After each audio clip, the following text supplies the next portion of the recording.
میں ساحل اقبال ہوں. آپ سن رہے ہیں خبر اردو پر خصوصی پوڈ کاسٹ نشست. حال ہی میں مرکزی حکومت نے جموں کشمیر یونین ٹیریٹری میں پراپرٹی ٹیکس نافذ کرنے کا اعلان کیا ہے، جس کے تحت جموں کشمیر کے شہری لوکل باڈیز میونسپل کارپوریشن کی حدود میں آنے والے علاقوں میں پراپرٹی ٹیکس وصول کیا جائے گا. اس کے لیے میونسپل کارپوریشنز اور میونسپل کمیونٹیز کام کریں گی.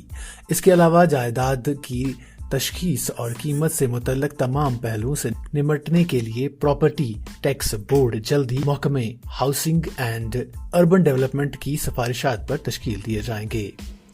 ذرائع کے مطابق پراپرٹی ٹیکس کا نفاذ حکومت ہند کی جانب سے آتم نربھر بھارت مہم کے تحت 2% اضافی قرضے لینے کے لیے طے شدہ شرائط میں سے ایک ہے.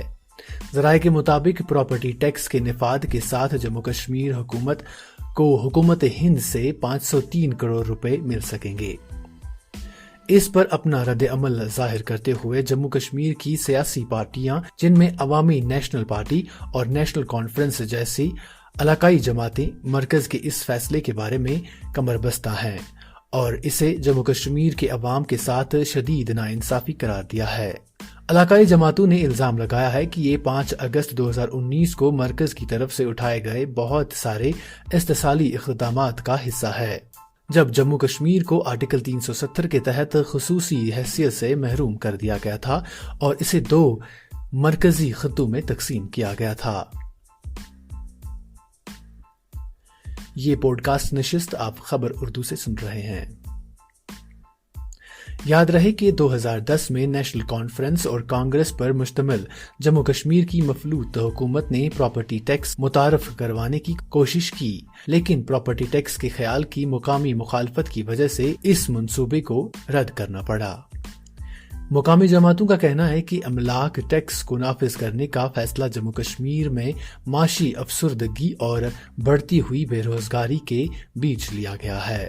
اس پر بات کرتے ہوئے اپنی پارٹی کے صدر الطاف بخاری نے کہا کہ یہ صحیح وقت نہیں ہے ایسے ٹیکس نافذ کرنے کا. بخاری نے کہا کہ چونکہ 5 اگست 2019 کے بعد علاقے میں کسی بھی بڑی معاشی سرگرمی کا مشاہدہ نہیں ہوا ہے، لہٰذا املاک ٹیکس عائد کرنا جموں کشمیر کی عوام کے لیے کسی جھٹکے سے کم نہیں ہوگا. انہوں نے مزید کہا کہ میں لیفٹیننٹ گورنر سے اپیل کرنا چاہتا ہوں کہ وہ جموں کشمیر میں پراپرٹی ٹیکس لگانے کے مقصد سے متعلق کسی بھی تجویز پر دوبارہ غور کریں. آپ کو بتا دیں کہ Kashmir chambers of commerce and industries کے ایک اندازے کے مطابق 5 اگست 2019 کے بعد سے کشمیر کی معیشت کو 4000 کروڑ سے زائد کا نقصان ہوا ہے اور گزشتہ 1 سال کے دوران 5 لاکھ افراد روزگار سے محروم ہو گئے ہیں. یہ خصوصی پوڈ کاسٹ نشست آپ خبر اردو سے سن رہے تھے.